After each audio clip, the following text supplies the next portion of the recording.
Bonjour tout le monde et bienvenue dans cette vidéo sur le probing.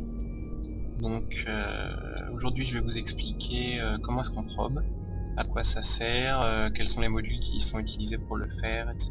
les chips, les skills, tout ça. Donc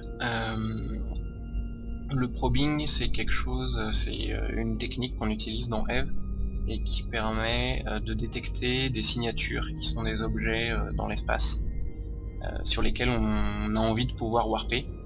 Et pour pouvoir le faire, il faut les avoir identifié leur position de manière exacte. Et ça se fait grâce au probing. Donc pour prober, vous avez besoin de certains skills, comme un peu tout dans Eve, qui vous permettent de piloter certains chips et d'utiliser certains modules. Donc globalement, vous pouvez prober dans à peu près n'importe quel chip, du moment que vous pouvez fitter dessus un probe launcher. Qui sont en gros des canons à probes. Donc vous leur mettez des munitions dedans qui sont des probes, ce qui veut dire sonde en anglais, et vous utilisez ces sondes là pour trouver les signatures. Je vous montrerai comment un tout petit peu plus tard dans la vidéo. Donc les probe launchers, il y en a deux types. Il y a les core probe launchers et les expanded probe launchers.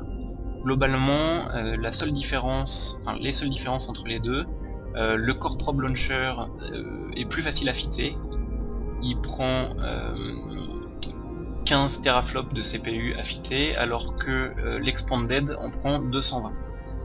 Il sera important de noter après, il y a certains chips qui réduisent le montant de CPU que prennent les expanded probe launchers, pardon. Donc voilà. Mais globalement, sur les chips qui n'ont pas de bonus, vous avez envie plutôt de mettre un core probe launcher. L'avantage de l'expanded sur le core probe launcher, c'est que vous pouvez charger plus de probes dans un expanded que dans un core. En gros, dans un core probe launcher, au maximum, vous pouvez mettre 8 probes, ce qui est le maximum de probes que vous pouvez utiliser pour scanner. Et donc en gros, du coup, vous lancez vos probes, vous scannez vos trucs, et ensuite, si vous voulez relancer des probes, il faut que vous rechargiez, ce qui prend 10 secondes et qui nécessite que vous soyez décloak, ce qui dans certains cas peut être gênant. Et donc du coup l'avantage de l'expanded, c'est que vous pouvez mettre jusqu'à 80 probes dedans, donc en gros vous pouvez scanner 10 fois sans avoir à reload. Donc vous avez votre probe launcher qui vous permet de lancer des probes, et globalement les versions Tech 1 ne vous donne pas de bonus à la force de vos probes. Sachant que en gros les signatures que vous allez essayer de scanner en fonction du type de signature que c'est vont avoir besoin d'une certaine force de probe appliquée sur elles pour être détectées à 100% et que vous puissiez warper dessus. Mais globalement, plus vous avez pas mal de facteurs qui vous permettent d'augmenter la force de vos probes. Donc déjà, plus vous réduisez la portée de vos probes, plus elles ont de la force, et plus vos skills sont hauts, plus elles ont de la force, plus vous utilisez des meilleures probes, meilleures sont les probes que vous utilisez, plus vous aurez de force, etc. Donc vu qu'il y a beaucoup de facteurs qui se mélangent, en fait, si vous avez des bons skills, que vous utilisez les bons modules avec les bonnes probes, etc., vous allez vraiment avoir une force de probe beaucoup plus puissante que avec des skills bas, des modules Tech 1 et des probes Tech 1, etc. Donc voilà, globalement ça vaut le coup d'essayer de trouver un juste milieu, de monter un minimum les skills, etc., d'utiliser peut-être des probes factions, des trucs comme ça, pour essayer d'avoir de pouvoir scanner le plus facilement et le plus rapidement possible. Notamment en Wormhole, il faut énormément scanner, vu que à peu près tout ce qu'il y a à faire en Wormhole nécessite de scanner.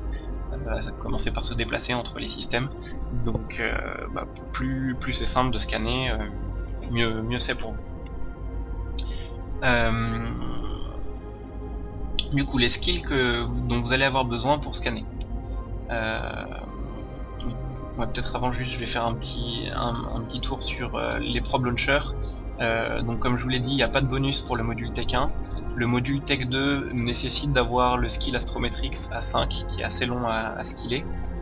mais en revanche il vous donne un bonus de 5% à la force de vos probes. Et vous avez les Sister Core Probe Launcher ou Sister Expanded Probe Launcher qui eux vous donnent un bonus de 10% et ne nécessitent pas que vous ayez le skill à 5. En revanche ils coûtent dans les 35 millions alors que le module Tech 2 il coûte dans les 5-10 millions maxi. Donc pour des questions de budget ça peut être plus sympa d'utiliser les Tech 2, mais globalement si vous avez les sous qu'il faut et que vous savez un peu ce que vous faites, il y a peu de chances que vous fassiez attraper votre vaisseau de probing. Donc investir dans un Sister ça peut être vraiment sympa. Après pour les Core Scanner Probe, vous avez de la même manière, elles ont voilà, attendez que je retrouve, voilà, elles ont 40 points de force de strength de base, pardon, de force de scan de base, de strength, ça ne veut rien dire, excusez-moi. Donc elles ont 40 points de base. Vous avez les Sisters qui ont 44 points, et les RSS, mais qui sont très très rares, qui ont 45 points. Et sinon elles ont à peu près toutes les mêmes caractéristiques. Donc voilà, faut pas hésiter à utiliser des Sister Core Scanner Probe. C'est 400 000 unités je crois, donc si vous voulez en avoir 16 par exemple pour avoir un reload plus celle que vous avez sur vous, ça vous coûte dans les 7 millions. Et c'est un bon investissement, parce que les 44 par rapport à 40 c'est un bonus de 10%, donc c'est bon à prendre. Vous avez aussi les Combat Scanner Probe qui elles ont moins de force de base. Je crois que leur range minimum c'est 50 AU, enfin c'est 0,50 AU, donc 0,5 AU, alors que les scanners probe normales c'est 0,25, ce qui vous permet d'avoir plus de force pour gérer les signatures, mais en contrepartie les combat scanner probe vous permettent de prober les chips.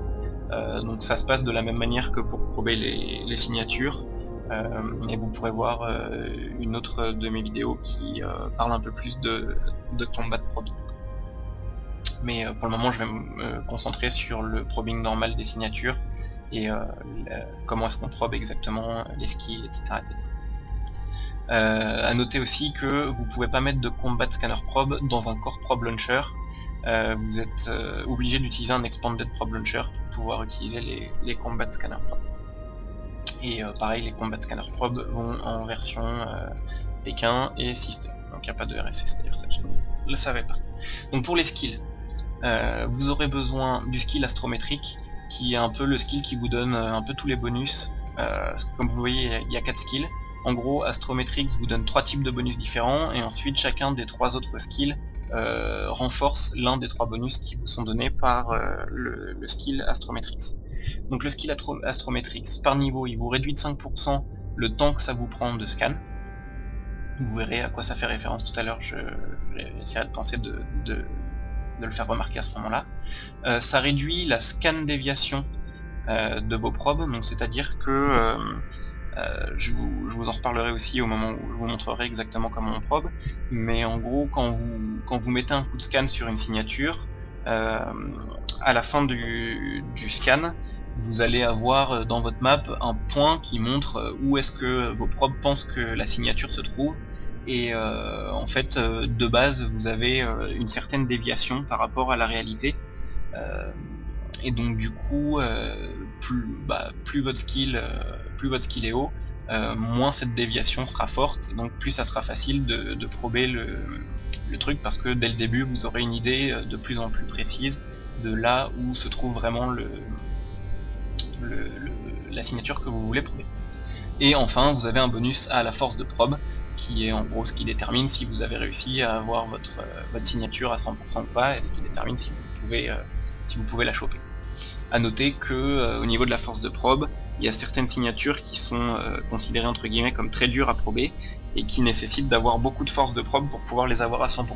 Par exemple les sites de data dans les wormholes de classe 6, ou les sites de data hydraulique en nullsec, sont assez difficiles à prober. Si vous avez des skills faibles et pas de bonus sur vos modules ou sur vos probes, il est possible que vous ne puissiez tout simplement pas les prober.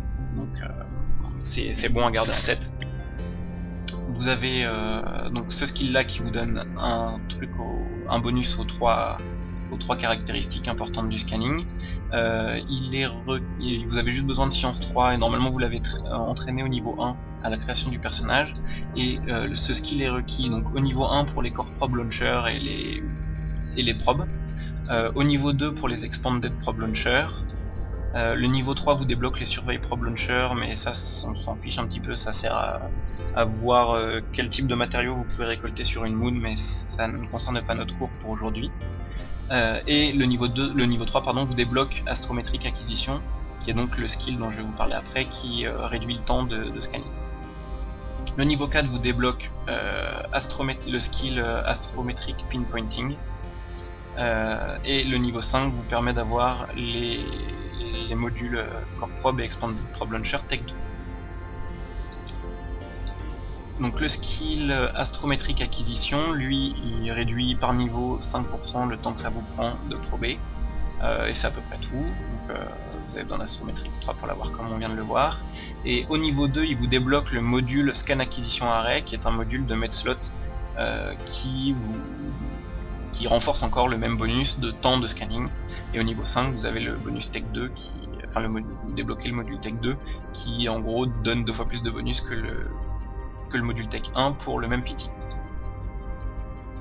Vous avez donc le skill astrométrique pinpointing qui réduit de 5% par niveau la déviation de votre scan. Vous avez besoin d'astrométrique 4 pour pouvoir avoir ce skill. Et le niveau 2 vous débloque le scan pinpointing array qui réduit votre scan déviation. Et au niveau 5 vous débloquez le Tech 2 qui pour le même fitting a 2 fois plus de bonus que le Tech 1. Et enfin vous avez range finding qui vous augmente la force de scanning de vos probes. Vous avez juste besoin de science 3 pour pouvoir la prendre, et pareil, le niveau 2 vous débloque le scan range finding array qui vous donne un bonus à la force de vos probes, et niveau 5 vous débloque le Tech 2 qui vous donne 2 fois plus de bonus que le Tech 1 pour le même PT. Donc généralement pour scanner, comme je vous l'ai dit, vous pouvez le faire sur n'importe quel vaisseau grâce au Core Probe Launcher, mais si vous avez besoin de scanner régulièrement, c'est bien d'avoir un vaisseau dédié à ça. Quand vous n'avez pas encore beaucoup de skills, vous avez les versions frégate Tech 1 pour chaque race. Donc pour les amarres vous avez le magnet, pour les Caldari le héron, pour les galantes l'imicus, et pour les Minmatar vous avez le probe. Globalement ils ont tous exactement les mêmes bonus. Donc en gros il s'agit de 7,5% à la force de vos probes par niveau de frégate, de la race que vous pilotez, une réduction au temps de salvage, mais ça on s'en fiche pour le scanning, et des bonus pour les reliques et les data analyzers, mais pour le scanning encore une fois ça nous concerne pas. Donc la principale différence entre ces frégates, c'est leur slot layout. Donc vous voyez que le probe a 3 high slots, sachant que pour ce qu'il s'agit de prober, vous en avez besoin que de 2 généralement. Un slot pour le cloak et un slot pour le probe launcher. Ensuite sur le probe vous avez 4 med slots, donc généralement un slot pour un micro warp drive, et ensuite un assortiment de modules de scan comme bon vous semble. Et ensuite 3 low slots pour permettre de warper plus vite, ou vous mettre des warp core stab pour pas pouvoir vous faire scramble, etc. Donc le probe est en 3-4-3, l'imicus est en 3-4-3 aussi, le héron est en 3-5-2, donc en gros un peu moins de low slot pour pouvoir warper plus vite ou se mettre des warp core stab, mais potentiellement plus de med pour se mettre des bonus de scan. Et l'anathema il est en 3-4-3, non pardon, excusez-moi, le magnet est en 3-3-4, donc pas beaucoup de med slots, mais plus de low slot pour les warp core stab et compagnie. Donc la version, voilà un peu, si vous n'avez pas beaucoup de skills, ces frégates là sont bien pour commencer. Vous mettez un petit cloak Tech 1, donc vous pouvez pas warp cloak, mais vous pouvez quand même vous cloak entre les warps. Donc généralement vous essayez de warper vite, de vous faire un safe, de vous cloaker à votre safe, et puis vous probez de là, pour être tranquille. Si vous êtes un peu sérieux dans le probing, et globalement si vous habitez en Wormhole, je vous conseille fortement de les trainer les Covertops Cloaking Device 2, qui vous demande d'avoir le skill Cloaking à 4, et le skill Covertops, qui vous permet de piloter un de ces 4 vaisseaux, donc un par race, l'Anathema, qui est la version Amarr des Covertops, le Buzar, qui est la version Keldari, le Helios et pour les Galantes, et le Cheetah pour les Minmatar. Donc globalement, ils ont tous un bonus différent au skill de frégate, mais à chaque fois c'est des bonus qui sont pas très pertinents pour ce qui concerne le scanning. Là vous voyez l'Anathema, c'est un bonus au dommage de roquettes et au capacitor. Globalement ces bonus servent pas à grand chose quand vous scannez. Pareil là pour le Héron, c'est des bonus pour le Buzard pardon, c'est des bonus de missiles, pour l'Helios des bonus de drones et de hybride turret, et pour le Minmatar des bonus de projectiles turret. Mais donc globalement ces bonus sont pas très pertinents. En revanche vous voyez que leurs bonus de Covertops sont tous les mêmes, donc besoin de moins de CPU pour les cloaking devices, ce qui est très pratique pour pouvoir fitter plus de choses. Et vu que les cloaking devices sont gourmands dans CPU. Un bonus de 10% à la force de vos probes.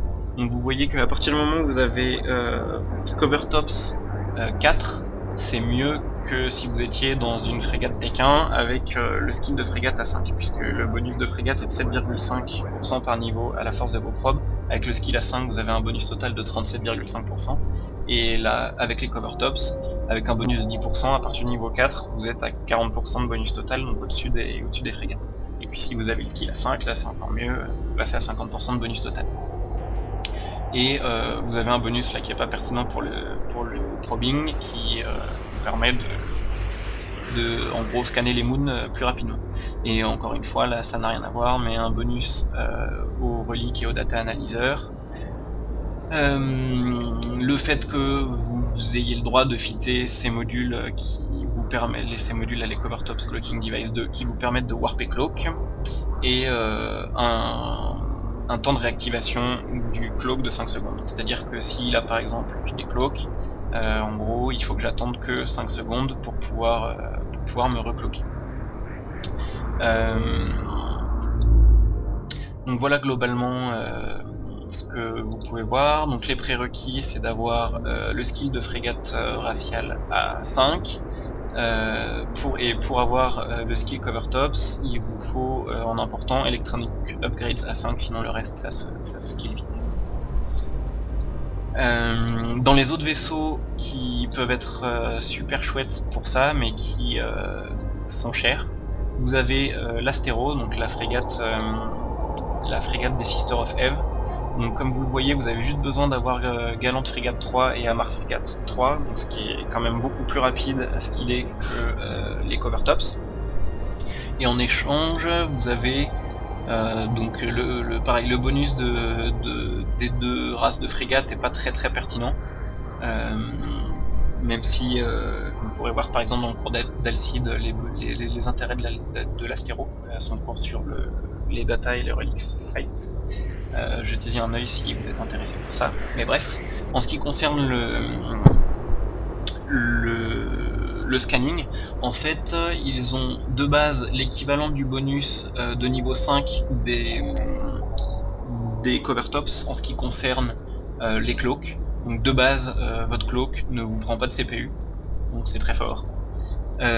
L'équivalent du bonus de niveau 5 des frégates, donc un peu moins que les Covertops, mais globalement vous n'avez même pas besoin d'avoir le skill de frégate à 5 pour avoir l'équivalent maximal des bonus de frégate, et des bonus aux reliques et data analyzer, la capacité de fitter les cloaks qui vous permettent de warp cloak, et par contre vous avez 15 secondes de délai, ce qui de temps en temps peut être un peu ennuyeux, mais globalement ça ne change pas grand chose si vous êtes prudent.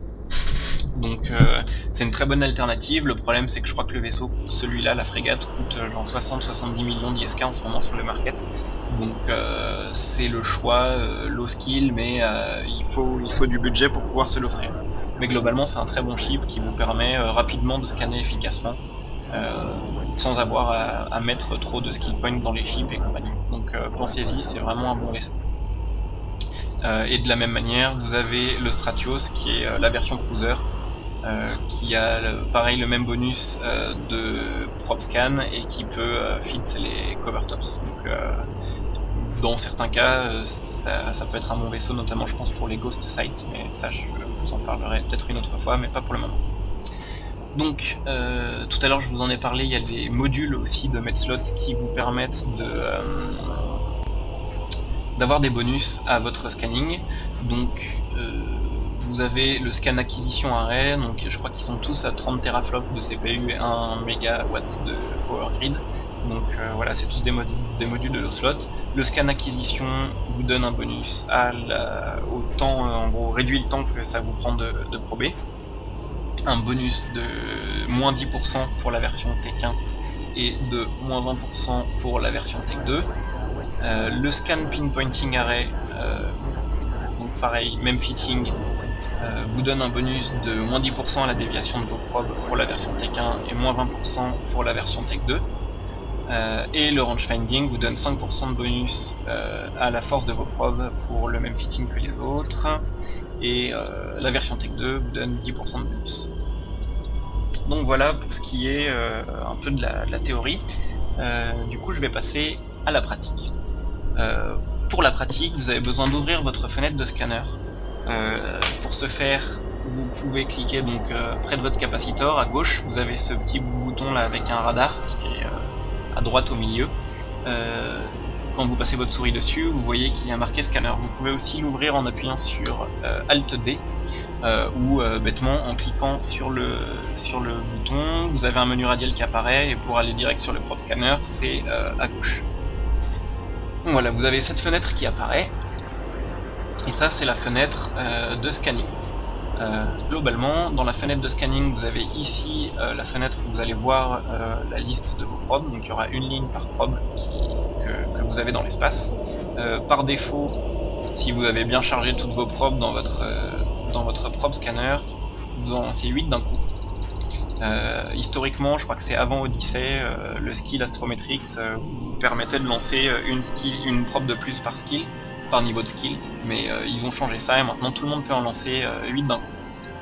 Donc voilà, par défaut, vous lancez vos 8 probes. Donc là vous voyez que vous avez vos probes, mes probes là, qui sont apparues dans la fenêtre. Elles sont toutes numérotées de 1 à 8. Là vous avez leur statut, donc idle, ça veut dire qu'elles ne font rien pour le moment. Là vous avez le temps qu'elles peuvent encore rester dans l'espace avant que je les perde, sachant que si vous les rappelez et que vous les relancez après, le temps sera remis au maximum. Et là vous avez leur portée actuelle. Ici vous avez les boutons qui vous permettent un peu de manipuler vos probes, donc ça c'est le bouton qui vous permet de lancer un coup de scan. Ça c'est le bouton qui vous permet de rappeler vos probes. Vous pouvez aussi toutes les sélectionner, donc soit en cliquant en haut, en maintenant Shift, en cliquant en bas vous les avez toutes sélectionnées, ou sinon en cliquant sur une au hasard, vous appuyez sur CTRL A et ça vous les sélectionne toutes, et là vous pouvez faire Recover Probe ou Destroy Probe. Donc Recover Probe, en gros elles reviennent dans votre cargo et vous pourrez les réutiliser, mais le temps qu'elles reviennent elles seront encore visibles au discan, donc il y a certains cas où vous voulez vraiment minimiser le temps où elles sont visibles, donc ça peut être plus intéressant de les détruire à la place plutôt que de les rappeler. Mais globalement, dans 99% des cas, vous allez les rappeler. Vous avez ce bouton là qui vous permet de vous reconnecter à vos probes perdues, donc ça je crois que c'est éventuellement dans le cas où vous avez une déco ou quelque chose comme ça, vous pouvez vous retrouver avec vos probes qui sont encore dans l'espace et sur qui il reste encore du temps, mais vous les voyez plus dans la fenêtre là parce que vous avez été déco ou quelque chose comme ça. Il me semble que normalement depuis Odyssey elles sont ramenées automatiquement dans votre cargo si vous changez de système ou si vous avez une déco, mais il y a peut-être encore des cas où vous pouvez avoir besoin de les reconnect. Les deux boutons suivants sont des boutons qui sont des presets de formation. La formation spread, donc étalée, personnellement je trouve qu'elle sert à rien, je vous expliquerai pourquoi dans un instant. Et ensuite vous avez la formation de pinpoint, donc en gros recherche précise, qui elle est très utile et je vais y revenir dans un instant. Et ensuite, vous avez ce bouton-là qui vous permet de sauvegarder la formation actuelle dans laquelle vous avez mis vos probes si vous avez envie d'avoir une gestion particulière. Personnellement, depuis qu'ils ont implémenté ce truc de pinpoint, là, la préformation pinpoint, j'ai jamais eu besoin de vraiment me faire de trucs différents.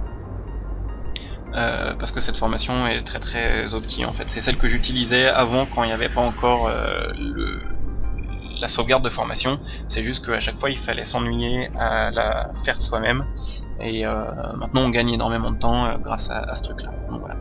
Et enfin là vous avez un petit menu déroulant qui vous permet de sélectionner le type de truc que vous voulez voir.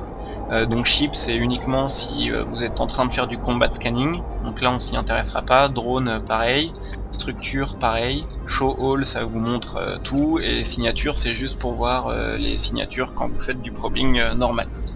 Donc, par défaut je me mets en show all et globalement tant que vous ne lancez pas de probe, de combat de probe pardon, que vous soyez en show all ou en signature, ça changera pas grand chose. Il est possible là dans ce système vous n'avez pas d'anomalies, qui sont des trucs qui apparaissent dans ce menu là sans avoir besoin de les scanner, et sur lesquels vous pouvez warper sans avoir besoin de les scanner. Mais donc globalement il est possible que quand vous soyez en show all vous les voyez, que quand vous soyez en signature vous ne voyez vraiment que les signatures qui doivent être scannées. Mais je suis pas sûr, il faudra que vous testiez par vous-même. Mais globalement, de base mettez-vous en show all. Vous pouvez vous créer des filtres. Donc voir les trucs que vous voulez voir apparaître quand vous pouvez donc donner le nom de filtre pour dire je ne veux que voir les signaux quand je scanne, ou ne voir que les postes, ou ne voir que tel type de vaisseau ou tel type de drone. Voilà, donc ça je vous laisserai bidouiller là-dessus. Vous avez le petit bouton là qui vous permet de voir les anomalies ou pas, mais là comme je vous ai dit il n'y en a pas dans ce système, donc de toute façon ça change rien. Mais si vous voulez éventuellement virer les anomalies quand vous êtes en train de prober des signatures, pas que ça vous encombre s'il y en a beaucoup dans le système, vous pouvez ticker ou déticker ce truc là. Et ensuite là vous avez votre récapitulatif des signatures qui sont présentes dans le système. Donc là vous voyez c'est tout gris pâle et il y a marqué 0% parce qu'elles n'ont pas du tout été scannées. Une signature, donc elle a une distance par rapport à vous globale. Ensuite elle a un ID qui change à chaque downtime et qui est unique je crois pour chaque signature de tout l'univers de Eve. Donc là actuellement il n'y en a qu'une seule qui s'appelle QPK-636 dans tous les systèmes de Eve. Mais donc voilà, globalement ça vous permettra, si vous êtes en wormhole et que vous utilisez un mapper ou un truc comme ça pour garder trace des signatures qui ont été probées, ou si par exemple on est deux, par exemple si là on était deux dans le système à vouloir les prober, moi il suffirait de dire, plutôt que de dire je probe la signature qui est près du soleil à droite, ce qui est pas du tout précis, je dis ok je m'occupe de QPK et l'autre dit ok moi je m'occupe de ZWN, et comme ça on peut chacun s'occuper d'une signature sans se marcher sur les pieds et sans perdre du temps à scanner la même. Ensuite vous avez le scan group, donc en gros Cosmic Anomaly ou Cosmic Signature. Donc les signatures c'est celles qui doivent être scannées, les anomalies c'est les sites sur lesquels vous pouvez warper directement. Et puis après vous avez éventuellement les chips, les trucs comme ça si vous êtes en train de combattre probé. Juste brièvement sur les anomalies, je crois que vous en avez de 2 ou 3 types différents. Vous avez des anomalies de combat, donc vous allez faire des sites pour taper des NPC et vous faire du bounty ou des loots, ou dans le cas des sleepers en wormhole du salvage. Et sinon vous devez avoir je crois des sites de minéraux aussi, donc des aspects un peu comme des astéroïdes belts, sauf que c'est des sites, c'est pas des belts permanentes. Et vous avez les signatures qui peuvent être donc de plusieurs types différents. Elles peuvent être de type combat, donc comme pour les anomalies c'est des sites où on va pour taper des NPC et gagner des sous généralement. Vous avez les sites de data et de reliques qui servent à donc faire du hacking et de l'archéologie pour récupérer des matériaux et faire des sous aussi généralement. Vous avez les sites de gaz qui sont dans les signatures, donc qui doivent être probés. Vous avez quoi d'autre, les wormholes, et je crois que c'est à peu près tout. Donc voilà, ce qui est important de savoir aussi, c'est que vous avez, vous voyez là le scan group, donc ça c'est là où vous allez voir marqué combat, data, wormhole, gaz, etc., etc. Et en gros ce truc là sera rempli à partir du moment où vous dépassez 25% de force de signal sur une signature. Dès que vous dépassez 25% dessus, vous savez à quel groupe elle appartient, si c'est un wormhole, un site de data, etc., etc. Donc par exemple, si vous êtes en train de scanner et que ce que vous voulez c'est trouver des wormholes pour... genre vous êtes dans un wormhole et vous voulez trouver une sortie vers du ISEC, et que donc tout ce qui vous intéresse c'est du wormhole, dès que vous êtes à 25% de force de scan sur une signature, si vous voyez que c'est un site de data, vous savez que ça vous concerne pas, donc vous pouvez arrêter de scanner cette signature là et passer aux suivantes pour essayer de trouver ce qui vous intéresse. Et une fois que vous avez atteint, je crois, les 80 ou 75%, vous voyez exactement quel type de site c'est, puisque il y a... Enfin, pour les wormholes ça ne change rien, mais par exemple pour les sites de gaz ou les sites de combat, il y en a plusieurs types différents, et du coup vous pouvez savoir exactement quel type c'est. Donc typiquement un exemple bête, mais si vous y connaissez en site de gaz, il y a certains sites de gaz dans lesquels il n'y a que du gaz qui vaut pas très cher et qui vaut pas vraiment le coup, alors que dans certains autres, il y a du gaz qui vaut très cher et qui vaut vraiment le coup. Donc du coup, vous pouvez, à partir de 75% dans certains cas, savoir si ça vaut le coup de continuer à finir de scanner la signature, ou si vous pouvez passer à autre chose. Donc voilà, pour scanner pour de vrai, comment on fait? Donc il faut être décloak pour lancer les probes, donc généralement vous lancez vos probes et vous cloquez tout de suite après. Donc là vous voyez que mes probes sont dans l'espace. A noter que les probes ne vous décloquent pas quand elles sont à moins de 2000 mètres de vous. Donc voilà, c'était le cas avant mais ça l'est plus maintenant. Donc vous pouvez vous lancer vos probes généralement et vous cloquer tout de suite derrière. S'il n'y a rien d'autre à moins de 2000 mètres de vous, vous risquez rien. Donc voilà, vous lancez vos probes, elles se retrouvent juste à côté de vous. Là, depuis, je les ai lancées il y a un moment et je bouge depuis tout à l'heure, donc elles sont à 260 km, mais globalement elles sont généralement à 1500, 2500, entre 1500 et 2500 mètres de vous quand vous les lancez. Donc ce que vous voulez faire à ce moment-là, vous avez lancé vos probes, vous cliquez sur ce petit bouton qui vous ouvre directement la map de votre solar system, et c'est ça que vous allez utiliser pour prober. Donc par défaut elles sont je crois dans cette formation étalée, donc qui est celle-là là. Et donc comme je le disais tout à l'heure, je trouve qu'elle sert à rien, parce que globalement en fait avant, quand vous probiez, vous n'aviez pas les signatures là en rouge, vous voyez la sphère, ça veut dire que il y a cette signature là, voilà, j'ai cliqué dessus, donc il y a juste cette sphère qui apparaît, la sphère rouge. Hop, cette sphère rouge là. Donc en gros ça veut dire que la signature est quelque part là-dedans. Avant vous n'aviez pas tant que vous n'aviez pas mis au moins un coup de scan, vous n'aviez pas d'infos sur là où se trouvaient les signatures. Donc avant, utiliser ce genre de formation ça pouvait être utile si vous vous mettiez en genre portée maximale, et comme ça vous permettait de en gros couvrir tout le système, et vous mettiez un coup de scan et du coup vous aviez une idée de où se trouvaient les signatures. Mais vu qu'aujourd'hui, depuis Odyssey me semble-t-il, vous avez de toute façon la signature qui apparaît de base sans avoir à mettre un seul coup de scan, cette signature ne sert à rien. Donc du coup, il y a cette formation ne sert à rien. Donc du coup vous avez cette formation là, qui elle est beaucoup plus utile, parce que en gros la force de vos probes s'additionne les unes aux autres tant que la signature se trouve couverte par le rayon de vos probes. Donc vous voyez que là ce petit cube avec des flèches, ça représente en gros votre probe centrale, et les sphères bleues qu'il y a, ça représente l'aire d'effet de vos probes. Donc là, il y a juste la probe centrale, quand vous la déplacez en cliquant dessus et en maintenant le clic, elle déplace toutes les autres probes qui restent en formation à portée, etc. Puis si vous modifiez la portée, ça déplace toutes les probes pour qu'elles restent dans la même formation. Et donc globalement voilà, la sphère là c'est la portée de vos probes, et tout ce qui se trouve à l'intérieur de ces sphères se trouve à l'intérieur de vos probes. Et donc vous remarquerez que cette zone là, au milieu là, en fait ce qui se trouve dans cette zone là c'est couvert par vos 8 probes. vos 8 différentes probes. Donc du coup, ce qui va se trouver à l'intérieur va bénéficier de la force de scan de vos 8 probes. Et du coup ça va vous permettre de... si vous arrivez à mettre ce que vous essayez de trouver à l'intérieur, vous allez pouvoir passer rapidement à 100%. À noter que lorsque vous scannez un truc, si il se trouve à l'intérieur de la sphère d'une seule probe, vous allez avoir comment dire, vous allez avoir une sphère comme celle-là là, qui va vous dire en gros la signature se trouve à l'intérieur de la sphère de cette probe. Mais globalement c'est pas très précis. Donc globalement voilà, vous avez envie d'éviter ce genre de cas de figure. Vous voyez là, le truc se trouvait par là.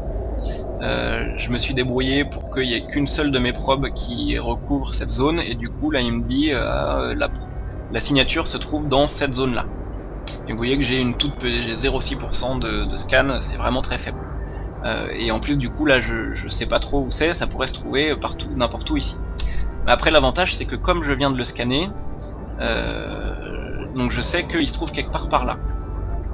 Et je sais que si il y avait eu plus qu'une de mes probes qui recouvrait la zone où se trouve la signature, j'aurais pas eu une grande sphère comme ça. Donc du coup je sais que la signature ne peut se trouver que dans cette espèce de petite zone là. Donc du coup je peux me centrer à peu près par ici, vous voyez, et puis mettre un coup de scan et je le trouverai plus facilement. Et là ce qui va se passer c'est que comme il y a plus que trois probes ou plus qui vont recouvrir la zone dans laquelle se trouve la signature, à la place de cette grande sphère, je vais avoir un point. Vous voyez que là j'en ai 2 parce que en fait les 2 signatures qui sont dans le système se trouvent dans cette zone-ci. À noter aussi que si vous avez 2 probes qui recouvrent la signature, donc comme ça va être le cas ici, vous n'allez pas avoir une sphère ni un point, mais vous allez avoir un cercle. Et donc pareil, cercle c'est un peu moins bien que point pour deviner où c'est. Donc globalement, là je l'ai même pas bien positionné.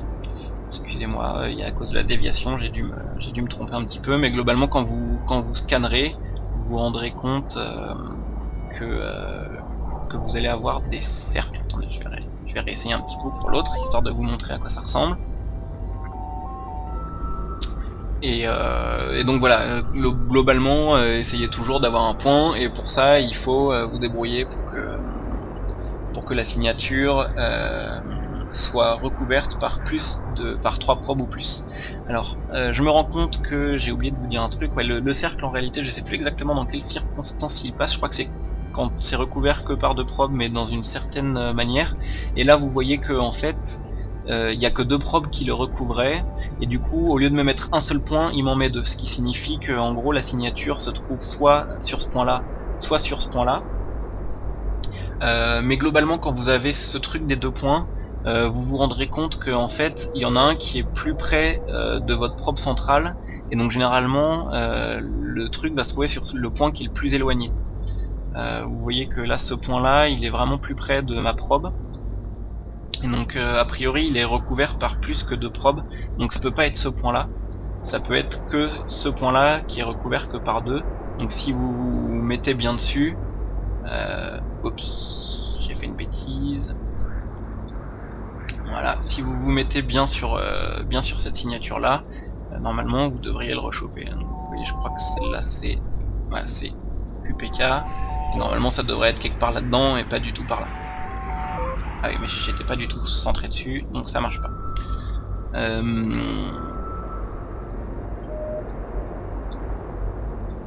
Bref, maintenant je vais vous montrer comment on fait pour prober quand on veut bien le faire.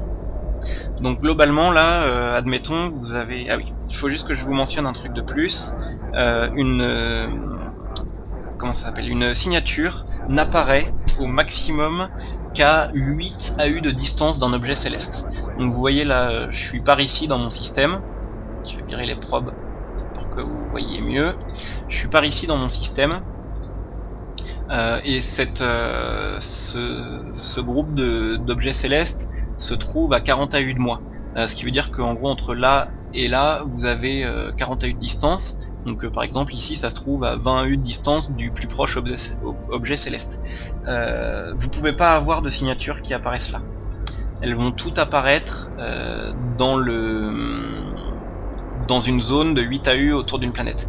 Donc globalement, comme technique que vous pouvez utiliser aussi si vous avez un grand système comme ça avec beaucoup de signatures, vous pouvez vous contenter de mettre vos probes autour des planètes et de mettre une portée de 8 AU ou 16 AU pour bien recouvrir les trucs, et ça vous permettra de choper toutes les signatures qui sont autour. Donc voilà. Donc là il me reste cette signature qui est là. Et voilà, donc j'ai une sphère, je sais pas exactement où c'est, donc je me mets sur du 16 AU de portée. Ah oui non, juste avant je vais juste vous expliquer ma technique, pardon, excusez-moi, c'est un peu le bazar du coup, pour bien déplacer mes probes.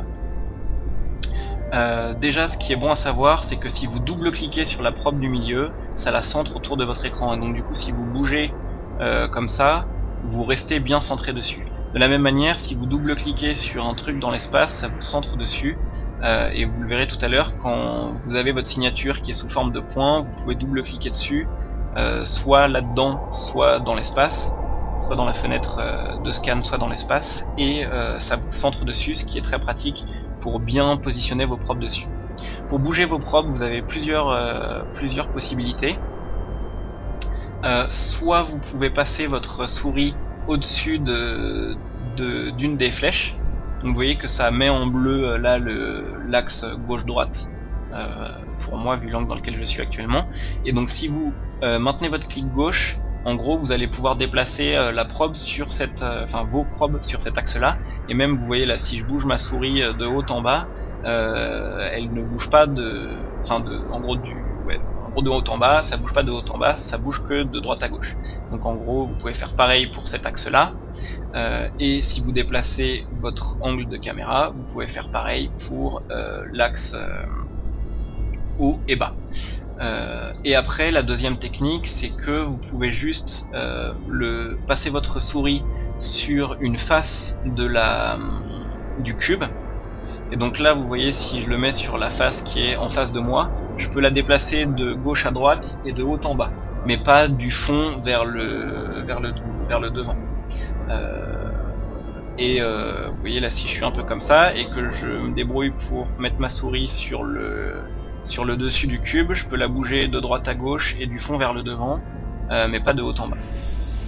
Donc voilà en gros ce que vous pouvez utiliser pour bouger vos probes. Et donc généralement, vous voyez ce que je vais faire là, c'est je dézoome un peu, je me mets bien sur le côté pour bien voir qu'une seule face d'un cube. Je centre ma probe au milieu de l'endroit que je veux prober. Ensuite je tourne ma caméra. Hop, je peux double-cliquer sur ma probe pour me recentrer un peu. Là je la centre bien sur cet axe là. Donc en gros, si j'ai bien centré, vous voyez que quand je tourne, la sphère rouge est bien autour de ma probe. Et puis après pareil, vous vous mettez au-dessus et vous vérifiez que vous êtes bien autour. Donc voilà, là vous êtes comme ça, vous mettez un coup de scan. Donc là vous voyez que mes probes warp autour à la position que je leur ai dit que je leur ai demandé, où je leur ai demandé d'aller dans le système. Ensuite ça scanne, donc ça prend 7-8 secondes, et là vous voyez que la signature est à 9,7% de signal, et que elle se trouve à cet endroit là. Donc comme je vous l'ai dit, vous pouvez double-cliquer ici pour vous centrer dessus, et là du coup vous pouvez zoomer un petit peu, vous recentrez votre probe dessus, et vous réduisez la portée de vos probes. Donc pour réduire la portée de vos probes, vous avez vu, c'est vous passez votre souris sur le bord de la sphère qui représente la portée d'une de vos probes, et vous maintenez clic gauche quand c'est surligné comme ça, et puis vous bougez votre souris pour augmenter la portée. Sachant que c'est par cran, Donc en gros, ça va de 0,25, 0,50, 1, 2, 4, 8, 16, jusqu'à 32 AU de portée par probe. Donc voilà, là j'étais à 16 AU, je passe à 8. J'ai bien centré ma probe sur la signature. Et là, je remets un coup de scan. Donc j'étais à 9,7% de signal strength. Les probes bougent, les probes scannent, et voilà. Donc comme vous pouvez le voir, c'est ce dont je vous parlais tout à l'heure au niveau de la déviation. Mes probes, elles étaient bien centrées, enfin ma probe du milieu était bien centrée sur la signature. Je réduis ma portée, ce qui me donne une vision plus précise de là où se trouve la signature, et vous voyez que en fait je suis plus trop centré dessus, il y a eu du décalage. Donc en gros, plus vos skills vous permettent de réduire le décalage qu'il y a, mieux c'est, parce que notamment ça vous permet de... vous voyez, tout à l'heure je suis passé de 16 à 8, et avec des très bons skills, j'aurais pu passer de 16 à 4 directement, ce qui m'aurait économisé du temps de scanning. Mais donc là voilà, du coup j'ai pas des assez bons skills pour avoir une déviation minimale, donc du coup je me recentre, hop, sur les 3 axes. Donc là je suis bien centré. J'ai réduit ma portée à 4 AU et je rescanne.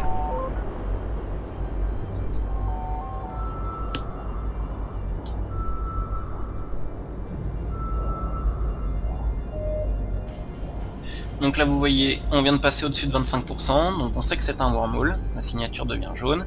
Donc là il y a à nouveau un peu de déviation. Je recentre. Hop. Voilà. Je réduis ma portée.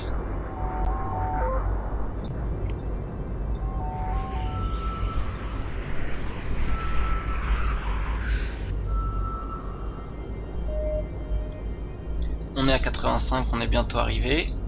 Donc là vous voyez, on est passé au-dessus de 75%, donc c'est devenu vert. Si ça avait été autre chose qu'un wormhole, on aurait eu plus d'infos sur la nature exacte du site, mais pour les wormholes, ça n'est pas le cas. Encore une fois, je recentre, je réduis la portée, je rescanne, et là normalement je devrais avoir mon 100% à ce coup-ci. Donc vous voyez que là, à peu près avec mes skills et mon matos, j'ai réussi à avoir les 100% avec 1 AU de portée, sachant que j'aurais pu réduire à 0,5 ou 0,25 encore pour essayer d'avoir plus de force si jamais la signature avait été difficile à attraper. Donc une fois que vous avez eu ça, vous pouvez faire un clic droit et warper sur la signature. Globalement, sur les wormholes, vous avez envie de warper dessus à 20 quand vous êtes cloak, pour pas vous faire des cloaks par le wormhole, et de ne bookmark, si vous avez besoin de le bookmark, que dans votre fenêtre d'overview. Parce que quand vous bookmarquez une signature depuis cette fenêtre de scanning, en fait vous avez 10-15 km de déviation, et donc pour les wormholes, souvent, vous voyez là j'ai warpé à 20, je me retrouve à 9 km. Vous avez donc de la déviation, et pour les wormholes, souvent vous avez envie de, si vous warpez dessus, d'être vraiment dessus à 0 pour pouvoir warper, pour pouvoir jumper au travers immédiatement, parce que par exemple s'il y a des hostiles qui sont sur le wormhole, le temps que vous vous approchez du wormhole pour pouvoir l'utiliser, ils peuvent avoir le temps de vous lock et de vous détruire. Donc pour les wormholes, vraiment pensez bien à leur warp dessus et à les bookmark depuis la fenêtre de l'overview en faisant clic droit save location dessus. Sinon pour les sites de combat ou les sites de gaz ou les trucs comme ça, par contre vous pouvez les bookmarker directement depuis ici en faisant clic droit save location, et voilà. Et la déviation de 10-15 km sera pas très importante pour ce que vous faites normalement. Donc voilà globalement à peu près ce que vous pouvez faire. Donc, vous pouvez cliquer sur ce bouton là pour rappeler vos probes, et vous voyez que là je viens de trouver donc ce wormhole en le scannant. Et où es-tu, wormhole?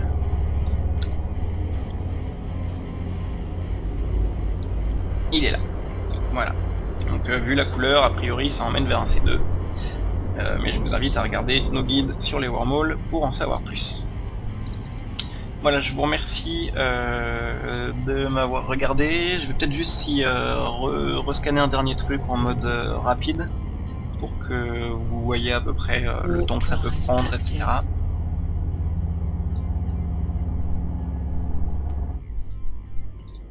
On va aller en low sec.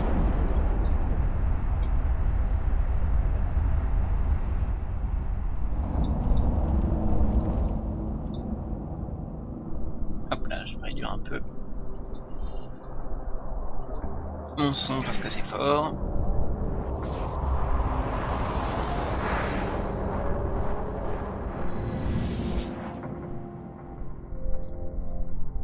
Ok, donc me voilà en low sec, vous voyez là il y a des anomalies, plein de sites de combat, et quelques signatures. Vous voyez, elles apparaissent là, c'est les trucs que vous voyez là. Ceux qui sont en rouge c'est les signatures pas scannées, ceux qui sont en vert c'est soit les signatures scannées, soit les anomalies qui n'ont pas besoin d'être scannées. Donc ce que je fais là, je viens d'arriver dans le système, c'est du low sec donc je vais être un peu prudent. Je me mets à me déplacer, je cloque vite, je profite du petit temps de lag qu'il y a pour activer mon micro hard drive pour m'éloigner de la gate et pour lancer mes probes alors que je suis déjà en train de cloquer. Et en gros vous devez cloquer et dans les 1 seconde et demie qui suivent le moment où vous avez cliqué sur le bouton, vous devez lancer vos probes et tout, sinon vous pourrez plus les lancer et plus activer de module. Donc voilà, j'ai mes probes. Je clique vite sur mon bouton pour avoir le Solar System Map. Là je vais essayer de probe cette signature là, donc hop c'est celle-là. Je bouge mes probes dessus, je double-clique pour centrer, je change d'angle pour bien être centré sur tous les axes, je zoome un peu, je me mets à vite à une portée, je clique scan, vous voyez que mes probes vont disparaître, hop, voilà, ils sont en train de warper à cet endroit-là, elles se mettent à scanner.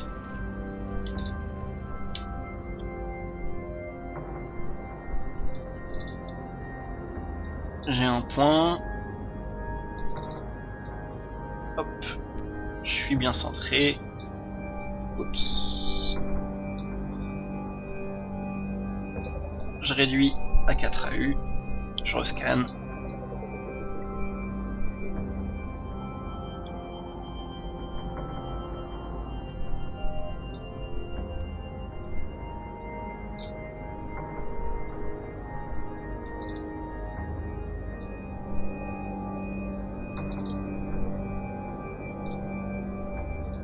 hop, encore recentre, réduis la portée, rescan.